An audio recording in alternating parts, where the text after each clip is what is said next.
setelan kopling setelah dikendori tapi dia tinggi sendiri ya, jadi nanti kita bisa turun transmisi atau as yang di palepnya, kopling yang di bawah ya, dia menekan. Sudah disetel, kita kurangi penyetelan yang di sini ya. Assalamualaikum warahmatullahi wabarakatuh. Untuk hari ini kita mau menjawab pertanyaan teman kita yang bertanya untuk masalah kopling, seputar kopling ya.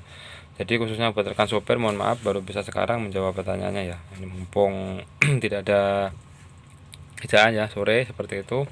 Jadi segini Mas Bro ya, jika kopling itu tinggi sendiri itu, untuk kemarin yang bertanya setelan kopling setelah dikendori tapi dia tinggi sendiri untuk koplingnya, jadi kopling sudah dikendori atau sudah kita turunkan setelannya ya, kita kendori tapi mobil dibuat jalan, dia tinggi sendiri untuk setelannya, jadi selip lagi. Jadi kopling itu selip-selip terus, padahal untuk setelan sudah dikendori. Jadi permasalahan seperti ini bukan bermasalahnya bukan di droknya atau kampasnya Mas Bro, tapi masalah seperti ini yang bermasalah di booster kopling yang di bawah ya, booster kopling di bawah itu yang bermasalah.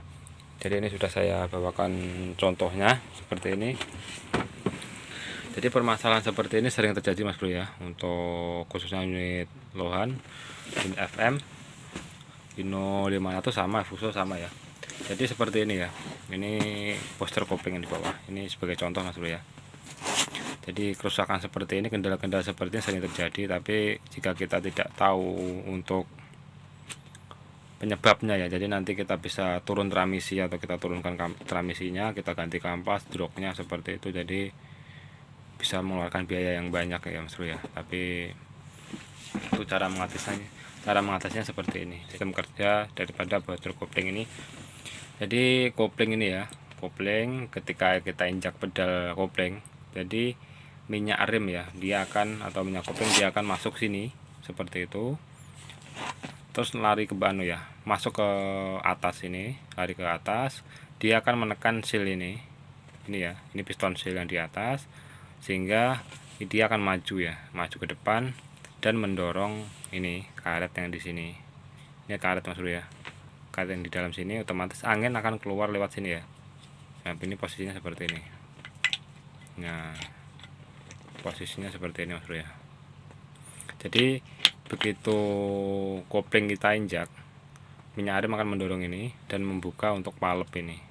Ini palep angin, ini angin standby ya.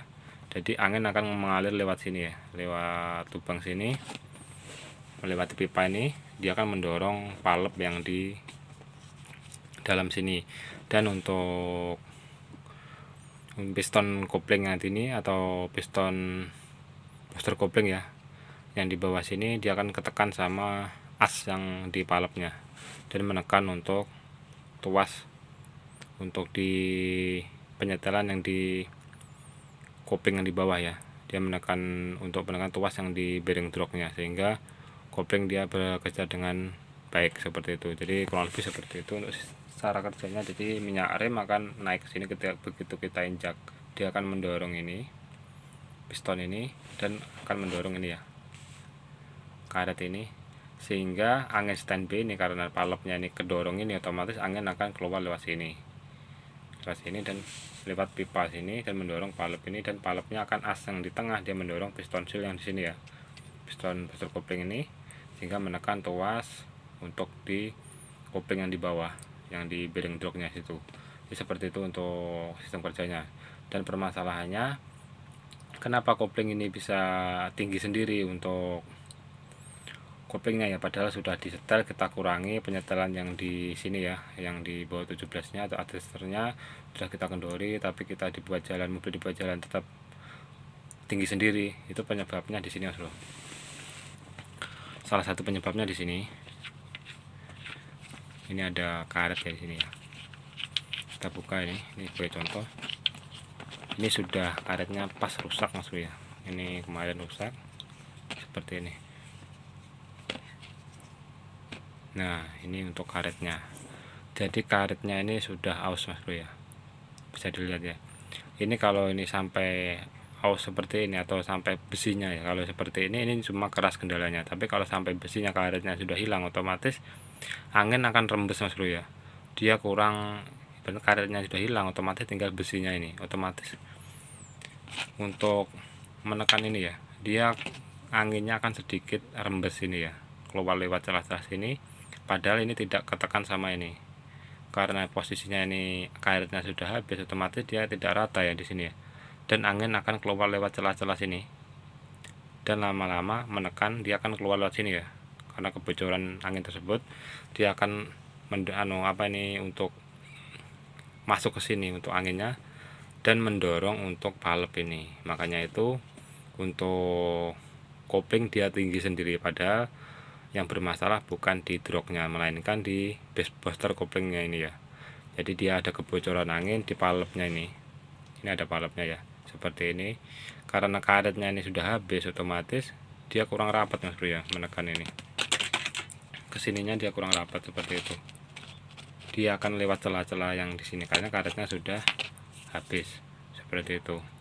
Makanya itu untuk kopling dia akan tinggi sendiri, padahal koplingnya sudah di setel ya. Jadi dibuat jalan, kita main kopling ya, kita injak kopling seperti itu, lama-lama dia akan, karena ini bocor, lama-lama dia akan nekan ini ya, menekan piston seal yang di booster kopling ini seperti itu. Jadi kendalanya di karetnya ini seperti itu. Bisa juga untuk di sini pernya patah seperti itu, tapi itu jarang terjadi pernya patah ya. Yang sering saya alami untuk kendala seperti itu ya, untuk booster kopling ini tinggi sendiri, itu di karetnya sini, karetnya ini sudah habis ya, jadi tinggal besinya seperti itu. Tapi kalau seperti ini biasanya ini cuma kendalanya kemarin keras, pedal kopling keras, karena bagian ini sudah habis. Jadi penekanan ini kurang maksimal ya, karena bagian ini sudah habis, dia kurang pol, makanya kopling dia akan keras, karena angin yang dihasilkan di sini menekan valve-nya dia kurang maksimal, kurang banyak seperti itu ya. Oke, jadi seperti itu mas bro ya, untuk penyebab kopling itu kalau kita setel mobil dibuat jalan tapi tinggi sendiri atau selip-selip ya, kopling selip-selip seperti itu. Padahal untuk penyetelan yang di bawah sudah kita kendori, bahkan bisa pol yang mendorinya, tapi kopling tetap tinggi terus dan hasilnya kampas akan selip ya, seperti itu. Jadi kendalanya kalau permasalahan seperti itu, coba cek untuk bagian ini, karet yang di sini. Ini biasanya untuk karetnya sudah habis ya, atau aus seperti ini. Jadi angin dia akan rembes lewat celah-celah seperti ini ya. Padahal kopling tidak kita injak, karena anginnya itu bocor, otomatis dia akan ini ya, lewat sini, lubang sini, dia akan menekan valve yang di dalam sini, otomatis dia akan mendorong piston seal yang di sini ya, di booster kopling ini. Lama-lama dia akan menekan untuk setelan kopling, dia lama-lama akan tinggi sendiri ya, dan bisa selip untuk kampasnya. Jadi seperti itu. Jadi kurang lebih seperti itu mas bro ya. Oke, semoga bermanfaat untuk rekan semuanya. Jika ada kurang lebihnya saya mohon maaf. Assalamualaikum warahmatullahi wabarakatuh.